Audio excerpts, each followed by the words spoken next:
Howdy folks, this is Big Sam.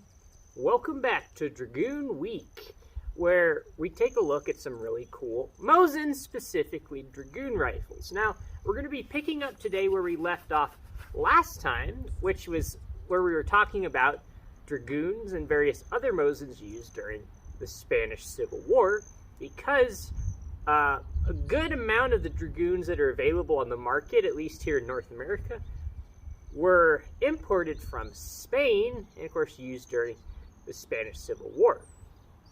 Now, we were taking a look at this rifle, but remember from our last video I said this one probably isn't from the Spanish Civil War, and it also isn't finished because those groups tend to be mutually exclusive.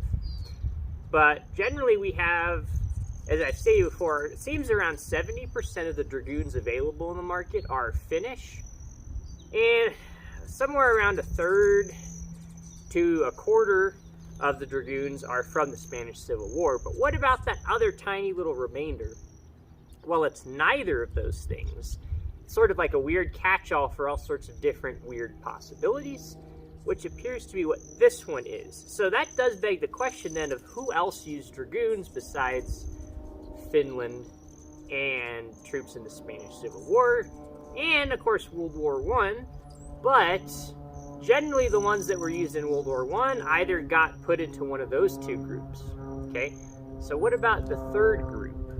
Well, today we're going to be actually talking briefly about dragoons used during World War II by certain other factions. Now, in particular, at first, we're going to be talking about the Soviet Union. All right. Now, if you take a look at that picture, you're going to see two Soviet troops. Now, one of them is going to have an M91 rifle, and the other one is actually going to have a dragoon rifle. Now, this is during World War II, and typically when we think of the Soviet Union in World War II, especially in terms of usage of the Mosin Nagant rifle, we typically think of the 9130 rifle. That's what we're used to because that's what we're used to seeing in pictures and in the market. But you got to remember that at this time they still had a ton of older inventory laying around, right? We know that the Soviets produced a ton of Mosins during and after 1941, but they still had some remnants before that, right? So now, even though we know that the Soviets lost millions of rifles in the second half of 1941, what we do know is that despite of that, they still had some laying around, some of the older types. And we know this in a couple ways. One, pictures like this where you can see some older rifles being used, but also we happen to know this because of what we see from Finland. Because we see a lot of Finnish captured 9130 rifles, but also dragoon rifles from the 1920s that were produced. And we see the Finns capture some of those during the Winter War and the Continuation War. So from this evidence, we definitely can form the conclusion that dragoon rifles, as well as M91 rifles, were actually used by the Soviet Union during World War II. Okay, now, where do we actually see these rifles today? Well, you do see them, but generally not in this form. You might be familiar with a term called x-dragoon, okay? Now, what does that mean? Well, this typically if we were going to look at a rifle, a dragoon rifle that was used by the Soviets during World War II, today it would be in an x-dragoon configuration. It would be something like this that had the rear sight and rear sight base removed and replaced with a 9130 rear sight and rear sight base to get it up to 9130 spec, among maybe a few other things. But that's the main thing. So it seems that almost all of these that were in use by the Soviet Union, that the Soviet Union still had in their possession by the end of World War II, were then converted to 9130 pattern after World War II. Okay, and there is some confusion about when this conversion process was done. Now, this isn't to say that no dragoon rifles were converted to 9130 spec during World War II, but it seems like the vast majority of them were probably done after World War II. As for that picture we just saw, we can see these rifles were used during the war, and it kind of makes sense on some levels, because especially at least earlier in the war, that they definitely would not have converted these rifles, because I mean, what's the point? The thing is, you've lost millions of rifles, right? And you can either take this rifle, which works fine, send it to the front. It still uses the same ammunition, right? Same stripper clips, all that good stuff. Or you can decide to change the rear sight to just match what's common. But why, right? If your main objective is just getting rifles into the hands of your troops at the front lines, there's not really, it's hard to make a good argument to just that this needs to be converted to a 9130 pattern, because what does that really gain you? Maybe not all that much, really. So kind of a wasted effort, it seems, especially when we're talking about the desperate times for the Soviet Union in, or at least the early 1940s. Okay, so most of those rifles that were used by the Soviet Union were probably converted. If you want to find a Soviet-used dragoon rifle during World War II that's not converted, you basically have to find a Finnish-captured rifle. Again, the Spanish Civil War rifles were not used by the Soviet Union during World War II. They were in Spain during World War II. So to find one that was used by the Soviet Union, you want to get a Finnish-captured one, and what you want to look for is one made during the 1920s. We're going to be looking at one of those here very soon. But what about our rifle here today? Well, this probably wasn't used by the Soviet Union during World War II, but may very well have been used during World War II. This gets rather strange. Okay. Now, how do we know this? Well, let's go ahead and take a closer look at some of the markings on this rifle. Okay, there's one feature in particular that we're going to be talking about today that is going to have a profound influence on our opinion of this rifle. So, let's take a closer look. All right, so here we are at our rifle now. We're going to take a closer look, and the first thing we're going to take a look at in particular today is the bolt. Now, one caveat before we do this: if you're ever trying to use the bolt to decipher what the gun is or where it came from, you should take this information with a grain of salt, because Mosin Nagant bolts are mostly interchangeable across all variants, spanning a huge wath of time and space, and they're very easy to just remove and replace. Now, that's not to say the headspace is always going to be the same, but historically, bolts were changed all the time. So, it doesn't necessarily tell us a whole lot, but there's one interesting thing here I want to mention that can be a bit of a farce. So, if we look at this rifle, we're going to see that the serial number on here is 167360. Now, why is this important?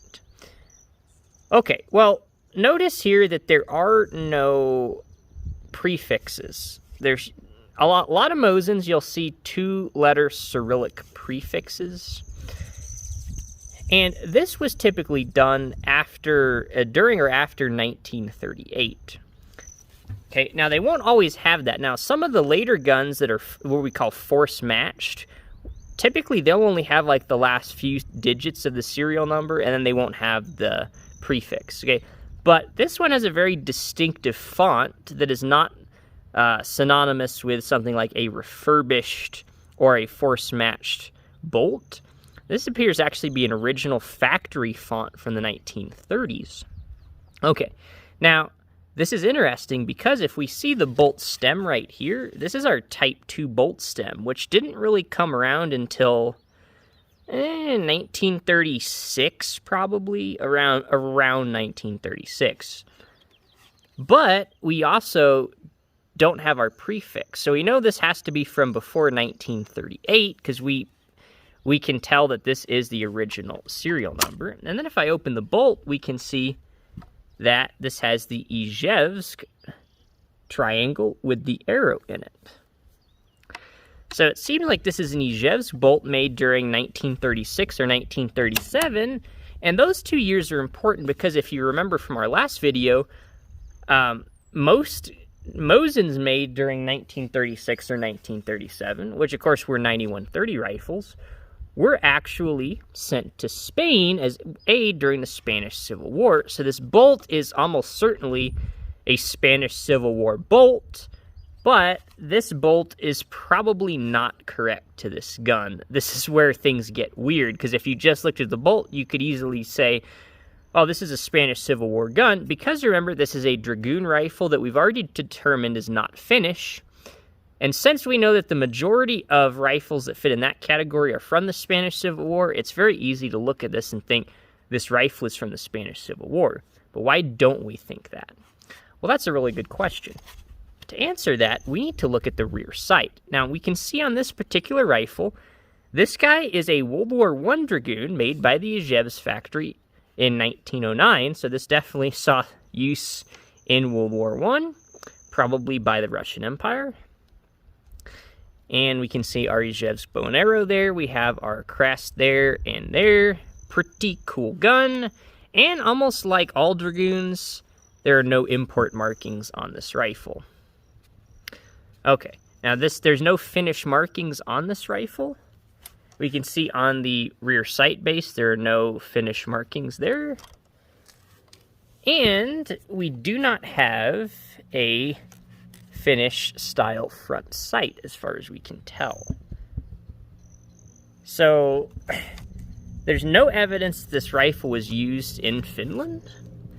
And there is evidence to suggest that this rifle was not used by Finland, and that evidence is the same evidence that we're going to use to say this was not used by the Spanish Civil War. What evidence am I talking about? Well, what we need to do now is look at this rear sight, and in particular, we need to flip it up. Okay, you're going to see one really important, interesting feature right here. Let me zoom in. Okay, it's this plate right here. Okay, it's this plate. You see these two little dots? Well, those are like stake marks. So here we have our rear sight spring. Okay, now the way this works is it basically sort of dovetails. You just basically beat it in here and it's tapered, and then you can screw it in. But there's been a metal plate that's been put in behind it, so you can't just like pull it out now. See this metal plate right here? And somebody has staked it in there, so that rascal's not coming out. Now, why would somebody put a metal plate here in the back of the rear sight? Well, that's a really good question. And in particular, this has something to do with sighting. Now, on these rifles, when this rifle was produced, of course, it's a dragoon rifle, so it was made to be shot with the bayonet affixed to the rifle.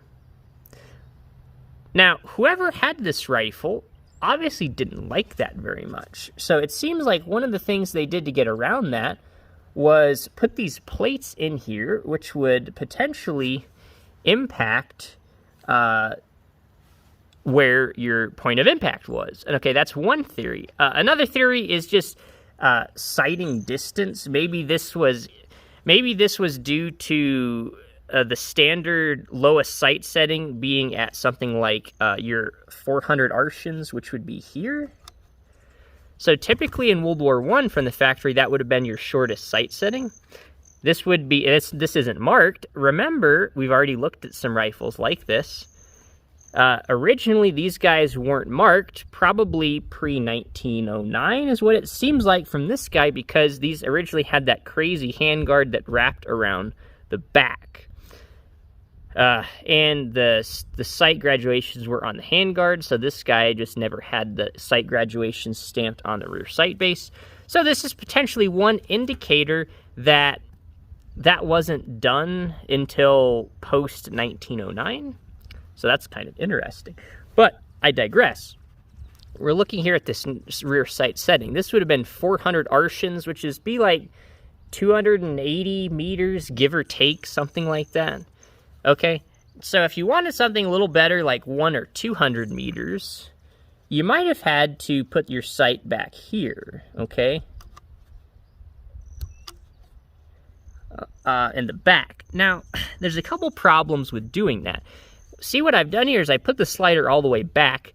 This, this is only really relevant to these older Konovalov-style rear sights, not like the 9130 rear sights, but there's a couple problems with doing this. Now, if you do this on a standard rifle, so notice there's this little lip here on the bottom of the slider.